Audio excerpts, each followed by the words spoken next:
And I think most would agree that people should be informed and the decision about design should be in their own hands.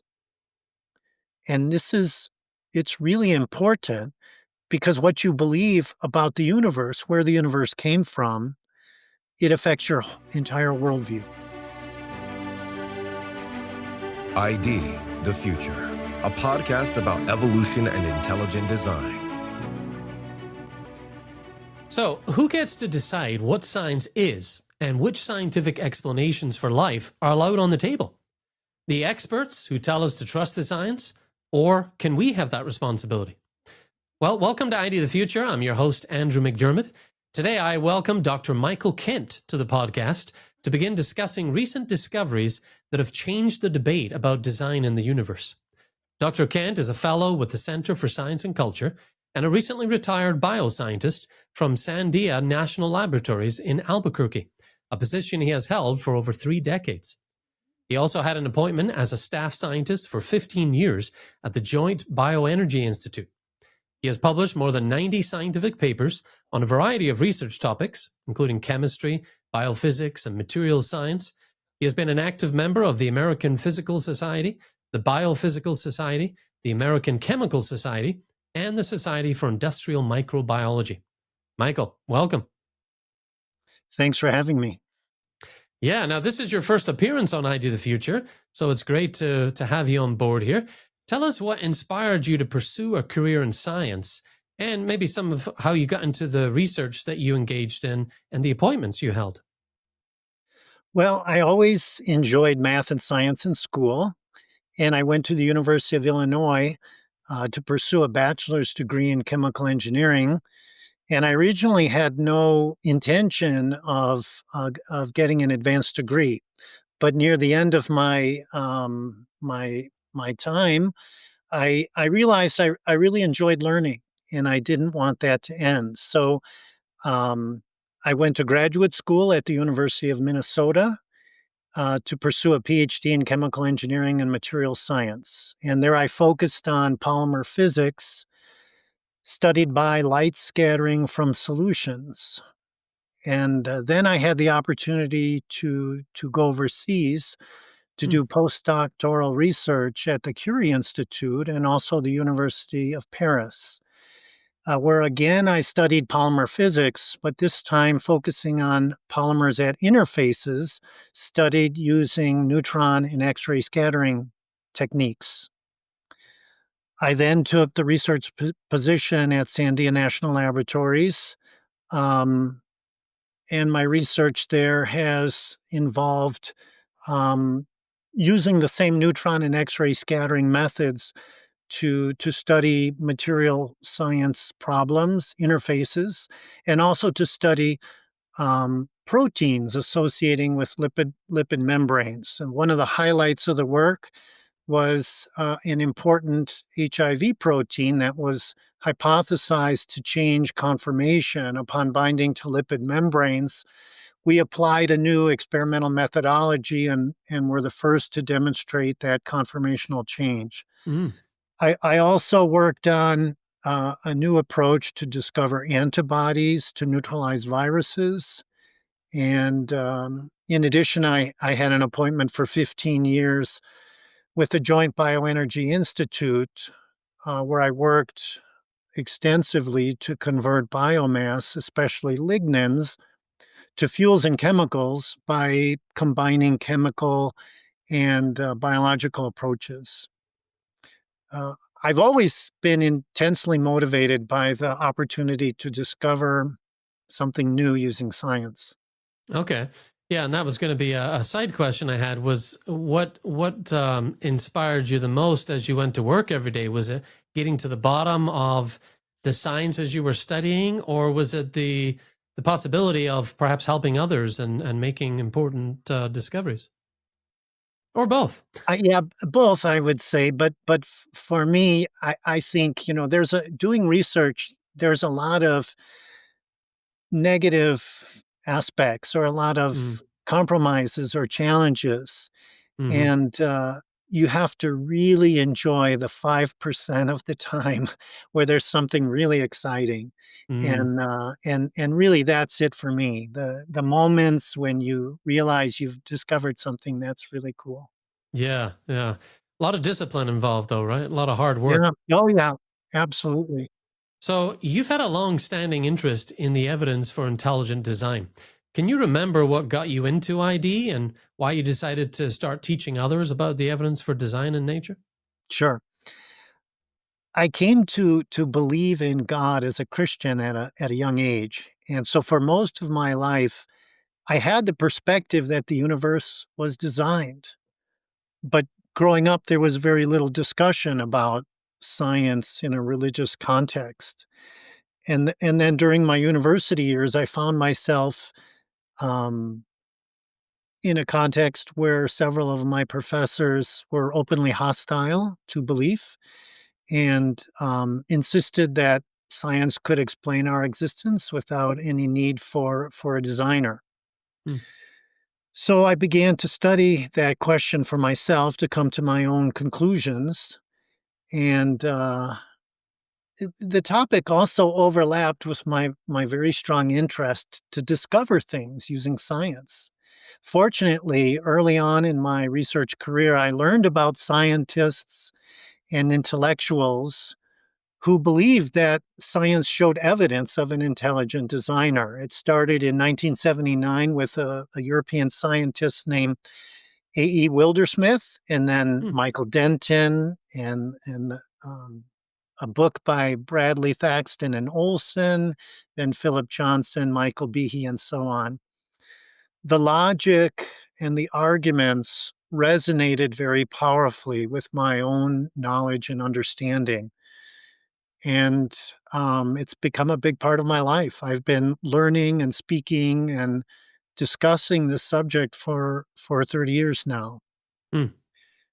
I'm strongly motivated by the impact that it's had in my own life and my faith. So I want to share that with others. But I'm also motivated by what I believe is false messaging, that this debate is about science versus religion. That's not true.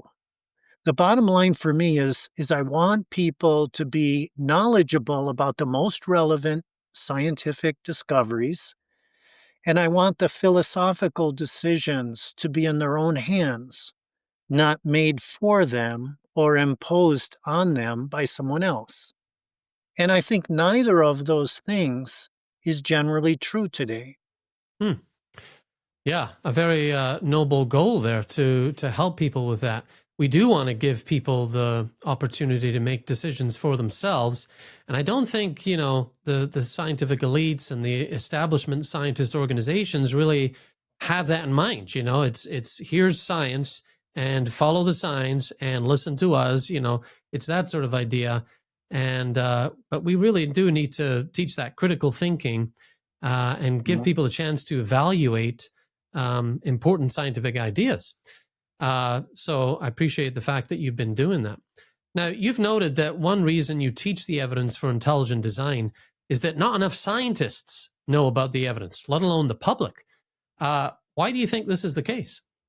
Currently, there's a commitment in the scientific community in the Western world um, to promote materialism and to actually fight against any sense that materialism might not be a complete description. Hmm. So the discoveries that have implications for design are either not communicated to the public or even to people who are training to be scientists, or they're communicated in a highly biased way that kind of sweeps the implications under the rug. And also, many religious institutions, such as churches or seminaries, don't consider this topic to be within their purview. Science is not what they do. So, this topic is typically not included in either religious or academic institutions in our society, and I think that's why most people are not very well informed. Mm. Yeah, and when I am with young people, I teach intelligent design and other topics in a homeschool setting, and I love to tell the kids, "Hey, you are a scientist. Uh-huh. You're looking around since birth, building conceptual models of the world around you, and refining those models with new observations. I mean, that's what science is. And so Uh-huh. I'm trying to get them to understand that they can tackle the big questions and even the small questions." And be scientists themselves, be investigators, It's great. be critical thinkers. So fits right into what you're Mhm. seeing a need for, it sounds like. Exactly. Now, as part of your work promoting intelligent design, you've developed a series of presentation videos reviewing 12 discoveries that have changed the debate about design in the universe. Today, we're going to look at the first two, focusing on information at the cosmic level. But before we get there, I want to touch on a few important concepts. Your core argument relies on the concept of informational discontinuity. Now, that's a mouthful, but I'd like you to define the term. And how does the analogy of a car help distinguish between the origin and operation of a complex system?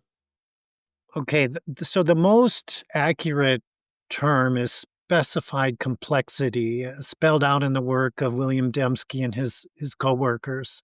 But Hmm. I think the term informational discontinuity is easier for most people to grasp. It comes from the recent book Cosmic Chemistry by John Lennox. Mm. The idea is that when we observe an object or an entity that has an information content that's far, far beyond the reach of unintelligent natural processes, meaning chance plus natural law, we find that such objects always come from a mind. So the discontinuity in information is with respect to what unintelligent natural processes can do. So an example that I like to use is a photo of a car parked on a beach. Everyone knows that the car was not produced by the wind or the actions of the waves rolling up and down on the beach for a long period of time. There's too much information in a car. We know that a car operates by unintelligent natural processes, but those same unintelligent natural processes can't explain the origin. So it's important to make a distinction between how it works and where it comes from. An input of information is required in our experience that always comes from a mind. Yeah. In other words, as Dembski put it in the title of one of his earlier books, no free lunch, right? When it comes to Yeah, information at the heart yeah. of life, there is no free lunch. You cannot take information for granted, the origin of it, and you've got to explain that. So you need a mechanism that is capable of explaining it. Now, you quote a famous scientist, Richard Lewontin, writing that we are forced by our a priori adherence to material causes to create an apparatus of investigation and a set of concepts that produces material explanations, no matter how counterintuitive, no matter how mystifying to the uninitiated. What does he mean here? What's he getting at? And what is this view called? The next part of that quote, he actually states that the commitment is absolute, for we cannot allow a divine foot in the door. So he's Mm, very clear on his philosophical position. This is the view that the material world must be complete. There can be no incompleteness, no input of information from outside the system. It's fine for us to conclude design if the information comes from within the material realm, such as in the example of the car. But this view forbids the possibility that information might come from outside the system, outside the natural realm. It's hmm. called methodological naturalism. Yeah. Whenever I refer to it, I use the acronym MN, Um, Mhm. but this is something that we're facing. We're facing this a priori, commitment, and nothing can shake that, no matter what evidence comes along. If you are wedded to this belief, and what's so funny is you'll also get Darwinists and scientific atheists such as Richard Dawkins quite happy to entertain the notion of an alien, coming and seeding life. You have the directed panspermia idea. That doesn't seem to be so abhorrent as a benevolent designer or creator. And so that's a little strange, that they would be willing to entertain the notion of some alien bringing life, but not what we would consider to be an intelligent designer of the benevolent kind. Something interesting. Well, how does a commitment to methodological naturalism jeopardize the search for scientific truth? Well, there's no logical reason to believe that the natural world, meaning the space-time fabric, matter, energy, and natural laws, is a complete description of all there is. There's no logical reason to believe that.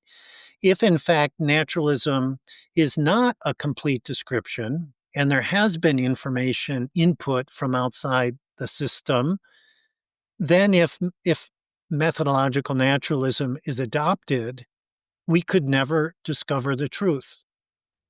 No matter how strong the evidence is for informational discontinuities, that possibility is not allowed, and it's an absolute commitment. So, with this principle imposed, science is no longer an unbiased search for the truth. If materialism is not a complete description, then as the evidence mounts, scientists are going to be faced, or I would say forced, to believe things that appear to be impossible because the alternative is unthinkable. Mm.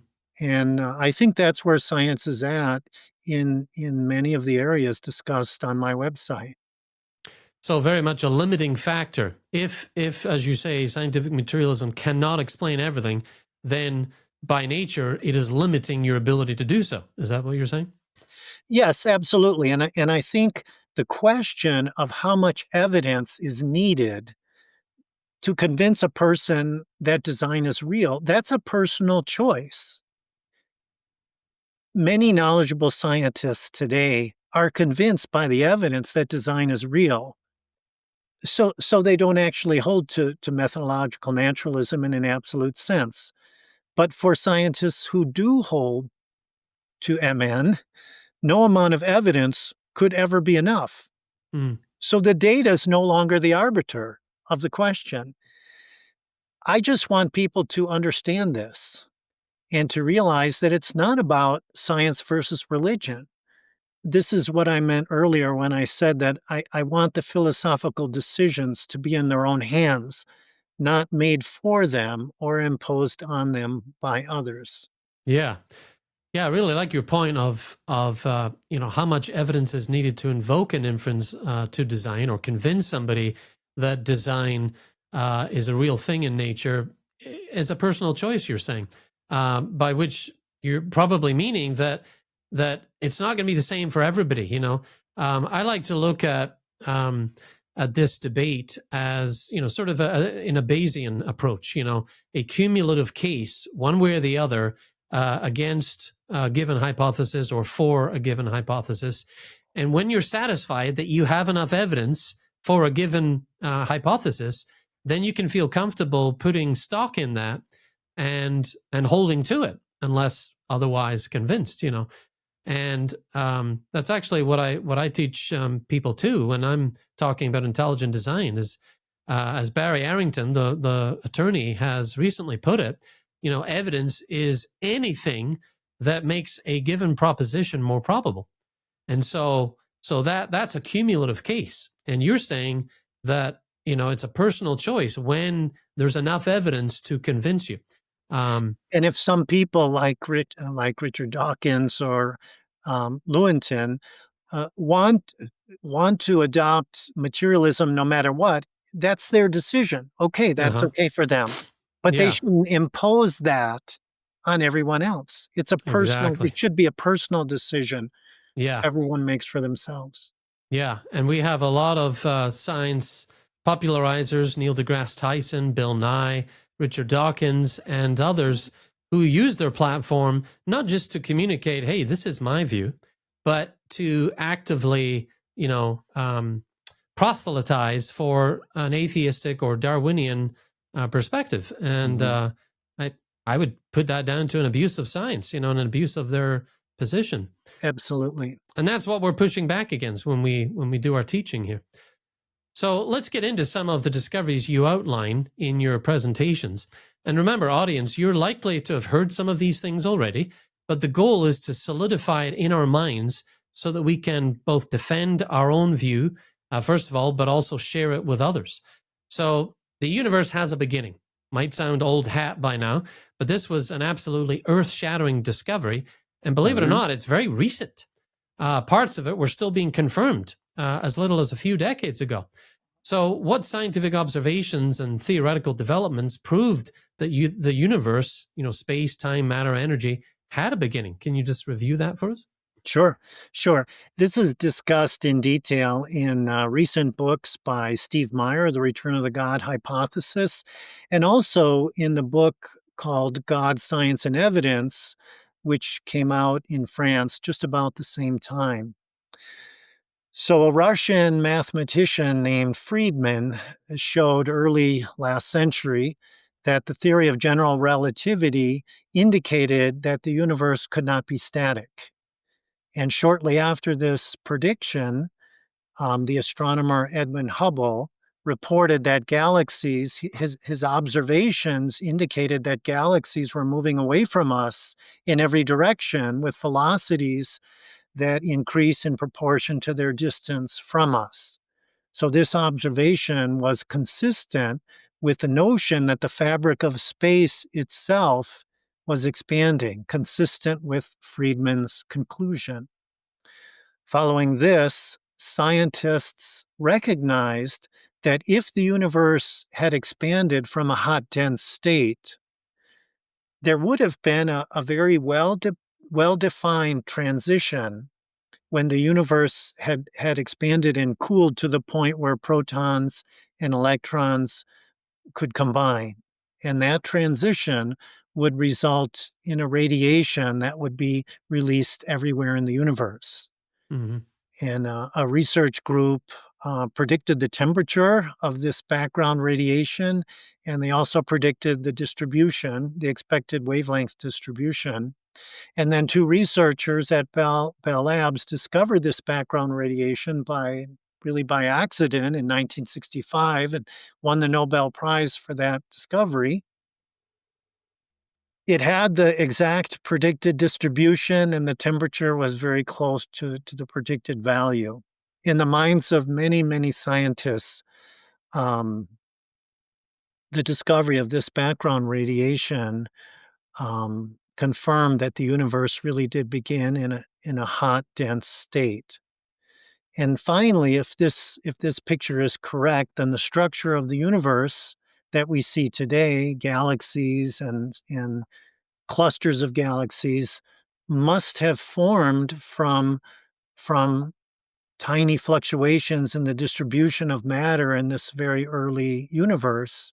And this motivated the development of probes to try to discover or detect those fluctuations and tiny fluctuations in the temperature of this background radiation, one part in 100,000, were eventually discovered by a team led by George Smoot in 1992, which also resulted in a Nobel Prize. Mm. In addition to these observational discoveries, important theoretical developments include um, theorems by Stephen Hawking, Hartle, and Penrose in 1973, which showed that general relativity implies that singularities existed at the very beginning. Singularities in both matter and energy, and also in space time itself. And the singularity in space time um, means that the radius of curvature, there was infinite curvature, a radius of curvature of zero, meaning zero volume. Mm-hmm. At these singularities, the laws of physics would break down. And then there was another theorem by Borde, Guth, and Vilenkin, which was published quite a bit later in 2003, which doesn't depend on a theory of gravity, but is based on special relativity and is geometrical in nature. And this theorem also showed that the universe must have had a beginning. There must have been a beginning to space, time, matter, and energy. So the origin of the universe from nothing, from zero volume, seems to be an enormous input of information, an Yeah. enormous informational discontinuity. Yeah, a whopper to be sure, and and also the ramifications of these discoveries combined, really sent ripples through the scientific community and into the hearts of lots of materialists who would rather have had it otherwise, but could no longer deny it. So that was huge, definitely. But it doesn't really end there in terms of the discoveries of the last century that are bringing back the design hypothesis. Now, some scientists found the idea of the universe having a beginning a pretty repugnant idea.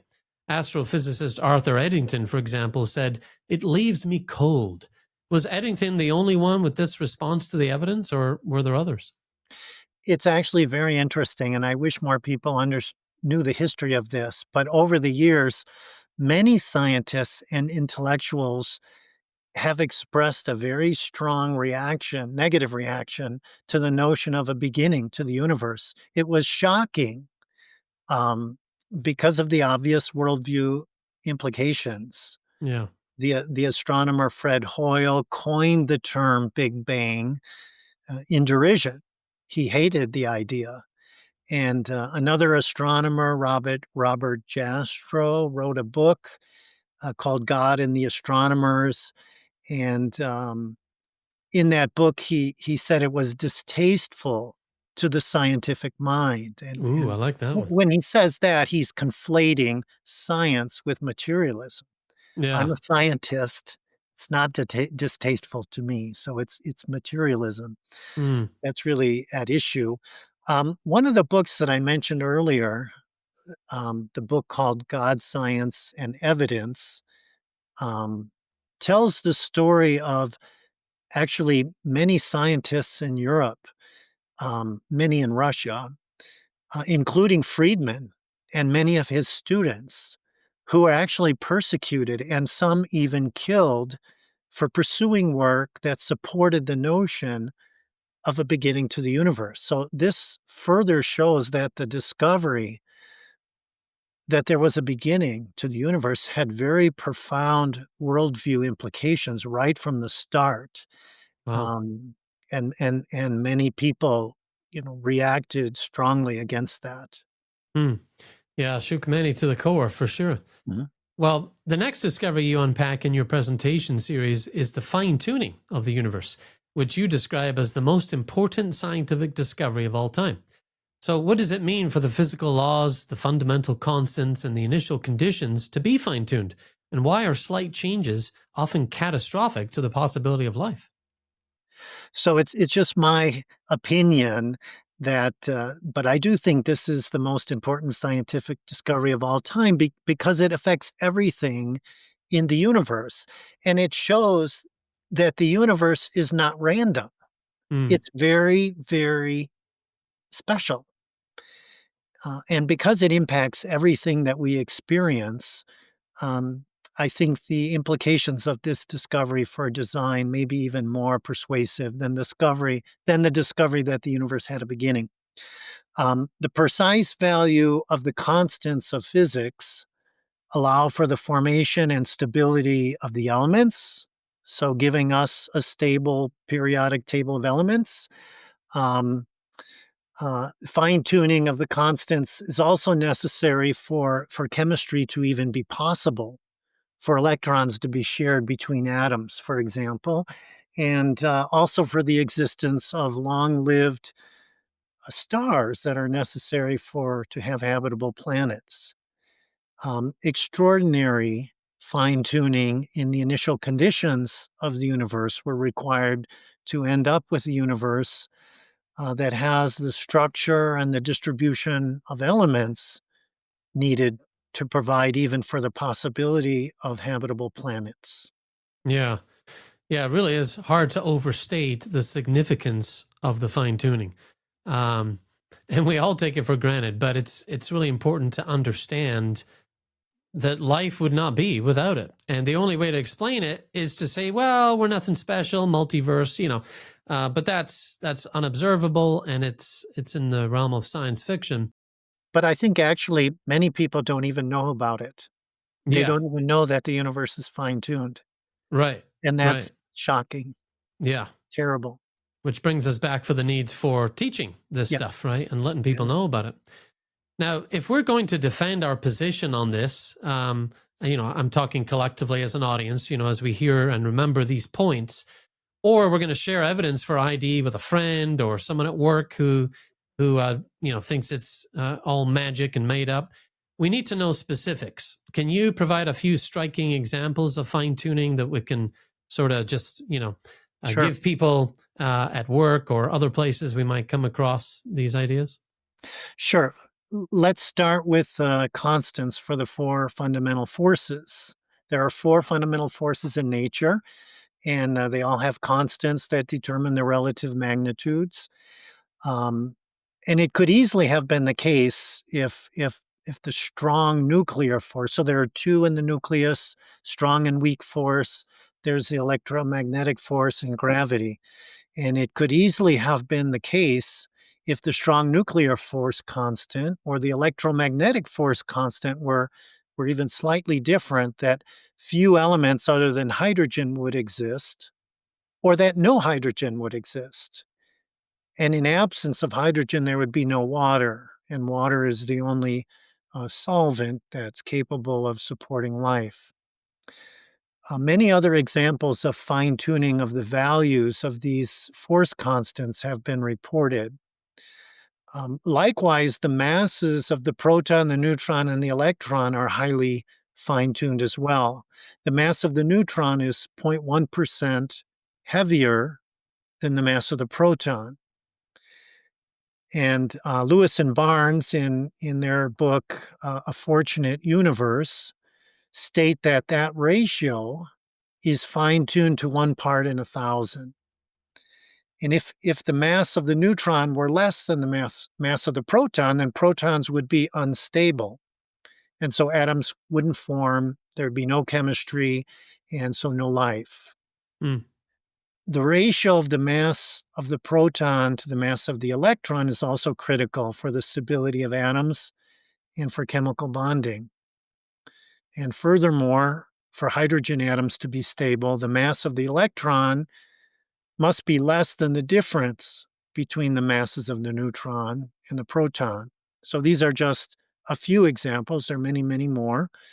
Um, there are also combinations of physical constants that are required for conditions such as for chemical bonds to be labile over the same range of temperature where water is a liquid, and for the wavelengths of light from the sun to be matched with the range of wavelengths where photosynthesis is possible. Regarding fine tuning of the initial conditions of the universe, the discovery that the universe expanded from a hot, dense state was followed by a series of discoveries indicating that astounding precision was required for that process. Or in that process. And this fact is not generally known by the public. Many people think of the Big Bang as some sort of random explosion that just happened, um, and was sort of chaotic. But in fact, it's the greatest example of fine tuning that we've ever discovered. mm. So to speak about that, we could begin with the microwave background radiation mentioned earlier. There are at least three remarkable characteristics of that radiation that have been discovered. First, in all directions, the cosmic microwave background radiation has the same temperature. Yet radiation detected in opposite directions of the sky comes from regions that are so far apart that light travel time between them exceeds the age of the universe. So if they were never in causal contact, how could they be at the same temperature? That's called the horizon problem. Second, the cosmic microwave background has um, lacks distortions that would be present if the geometry of the universe were slightly curved. However, for the universe to have a geometry that's nearly flat, as indicated by the background radiation, the energy density of the universe must initially have been very, very close to the critical value, and that's estimated to be about 1 part in 10 to the 60th power. This is called the flatness problem.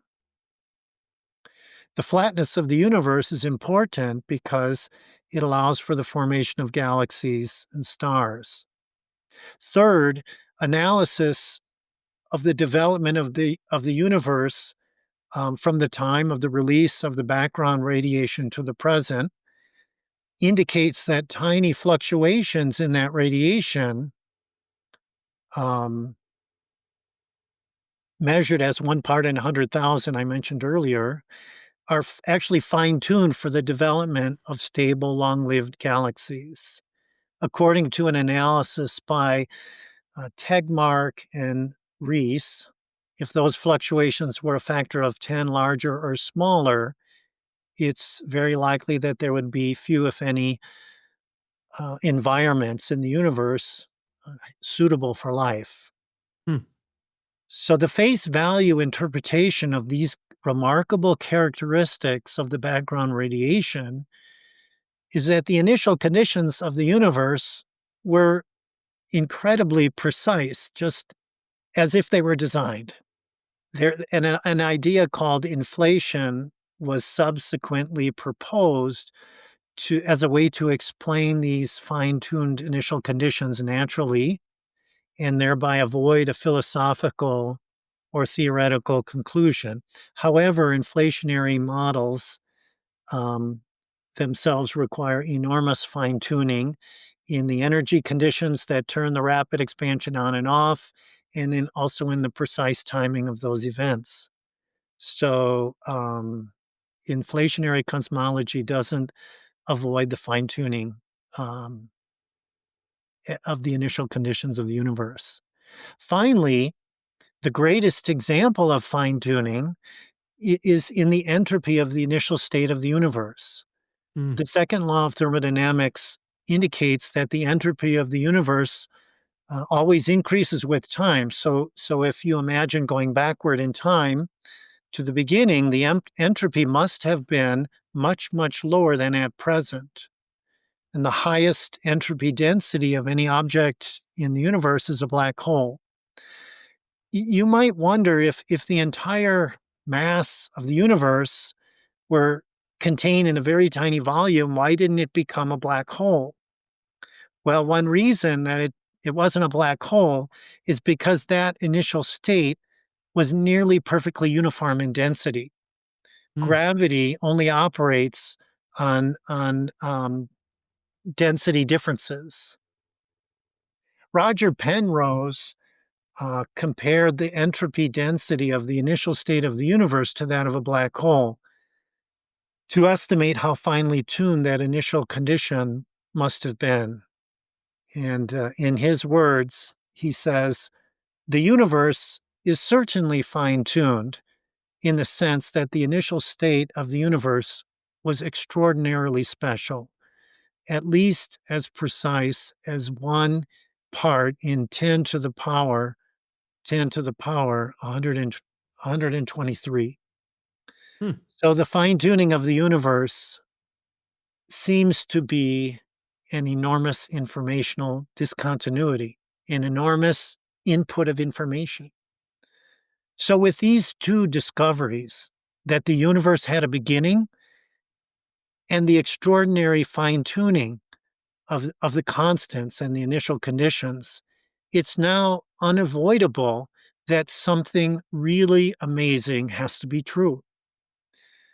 Some people propose that the universe is a computer program, implying a designer, but a designer from within the physical realm somewhere outside of our universe.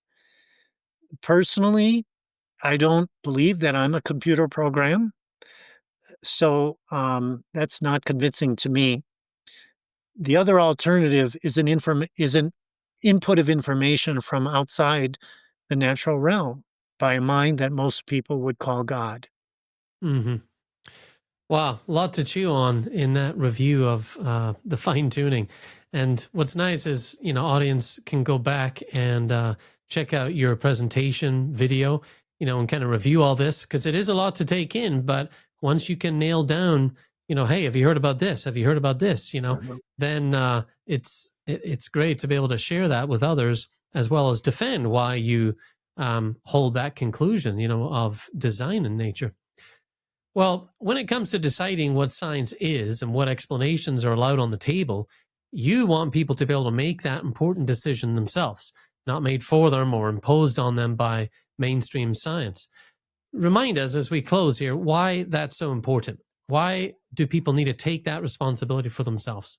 The problem, as I see it, is that most people don't learn about the science and then decide for themselves if the evidence warrants the conclusion of design. Instead, most people just choose an authority to follow, I Mm, think. And many people choose to accept what they think is the consensus view of the scientific establishment. In that case, the very important decision about design is made for them by others who believe that no amount of evidence could ever be enough to infer design. So I'm strongly against that. And I just want people to be informed and for the philosophical decisions to be in their own hands. Most of my scientific colleagues are not committed atheists, and I think most would agree that people should be informed and the decision about design should be in their own hands.